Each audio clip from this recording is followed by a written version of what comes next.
असलामुअलैकुम दोस्तों, ਤੁਸੀਂ ਵੇਖ ਰਹੇ ਹੋ ਪਾਕ ਪੰਜਾਬ ਟੀਵੀ ਤੇ ਮੈਂ ਆ ਤੁਹਾਡਾ ਦੋਸਤ ਅਬਦੁਲ ਵਾਹਿਦ। ਦੋਸਤੋ ਮਾਸ਼ਾਅੱਲਾ, ਅੱਜ ਮੈਂ ਤੁਹਾਡੇ ਭਰਾਵਾਂ ਵਾਸਤੇ ਜ਼ਿਲ੍ਹਾ ਟੋਬਾ ਟੈਕ ਸਿੰਘ, ਤਹਿਸੀਲ ਗੋਜਰਾ ਦੋਸਤੋ ਗੋਜਰਾ ਸ਼ਹਿਰ ਦੇ ਬਿਲਕੁਲ ਨਾਲ 107 ਏਕੜ बहुत ही अच्छी, बहुत ही बेहतरीन, ये शानदार ये ज़रूरी ज़मीन की वीडियो लैके हाज़र होया। इंशाअल्लाह उम्मीद है कि तुहानू ये बड़ी पसंद आएगी।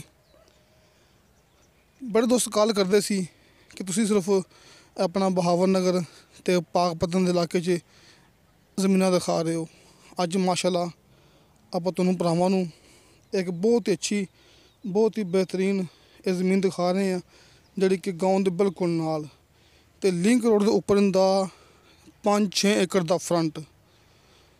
दोस्तों जिथे आप दिखा रहे हैं गड्डी जा रही है, दोस्तों इस लिंक रोड ते इंदा 5-6 एकड़ का फ्रंट लगता जी। गोजरा शहर तो जिहड़ा कि ज़िला टोबा टैक सिंह की तहसील है गोजरा शहर। दोस्तों गोजरा शहर तो सिर्फ 4 किलोमीटर के फासले ते अपने कोले 107 एकड़ ज़रूरी ज़मीन है। ये वेखो ये गड्डी ते भरावां दिखा रहे हैं। दोस्तों मुकम्मल इंदा लिंक रोड के उपर इंदा फ्रंट लगता है। सामने भरावां नज़र आ रही हवेली। दोस्तों माशाअल्लाह बहुत वड्डी हवेली है, डेरा है जिहड़ा कि आपां नूं इस ज़मीन के अंदर मिलेगा, जिहड़ा कि गाँव के अंदर आ जाता है। दोस्तों अं समझ लो कि जिवें आपां कहंदे हुंदे आ कि ज़मीन न्याई विच है, कि पिंड दी न्याई है, कि बिल्कुल पिंड दे नाल ज़मीन है ते लिंक रोड के उपर इंदा फ्रंट है। दोस्तों मुकम्मल तौर तक गोजरे शहर तो लैके तो ज़मीन तक आ रहा लिंक रोड, सिर्फ 4 किलोमीटर फासले ते ज़िला टोबा टैक सिंह। दोस्तों माशाअल्लाह साल का नहरी पानी है। हुण तुसीं ये नहीं कहना कि ज़मीन खाली नज़र आ रही है। दोस्तों ज़मीन तैयार की भी है। इत्थे लाना मालक ने आलू।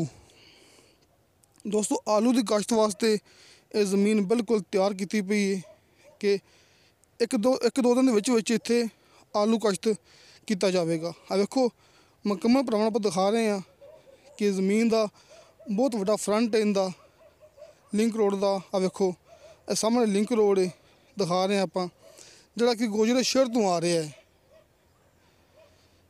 माशाअल्लाह 2 ट्यूबल मौजूद ने, साल का नहरी पानी है।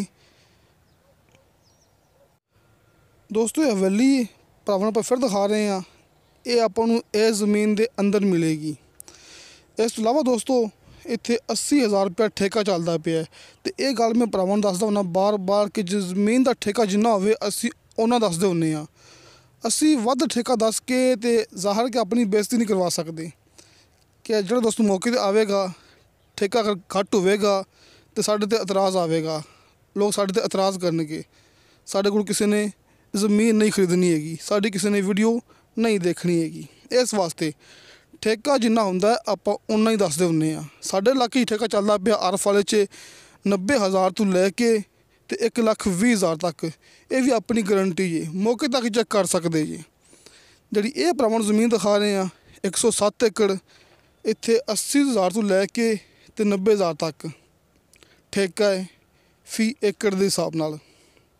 लेकिन जिहड़ी ये ज़मीन है इनका ठेका है 80,000 रुपया फी एकड़ के हिसाब नाल। लेकिन इलाके का ठेका चलता पिया 80 तो 90 तक। दोस्तों इस ज़मीन की डिमांड की मालक ने फी एकड़ के हिसाब नाल 35 लाख रुपया। 35 लाख रुपया डिमांड है। ये भी याद रखना है कि डिमांड होंदी मालक की मर्ज़ी की। असी डिमांड आपकी मर्ज़ी नाल ना घटा सकने ना वधा सकने। बाकी मौके ते मालक तुहानू भरावां नूं ज़मीन जिथे मर्ज़ी दे देवे, वो तुहाडे नसीब ने। लेकिन डिमांड असी उही करांगे जिहड़ी सानू मालक ने कह छड्डी है। 35 लाख डिमांड, फी एकड़ के हिसाब नाल 107 एकड़ ज़मीन है, 5 एकड़ का फ्रंट है लिंक रोड के उपर, 4 किलोमीटर गोजरा शहर, ज़िला टोबा टैक सिंह, ठेका 80,000 रुपया।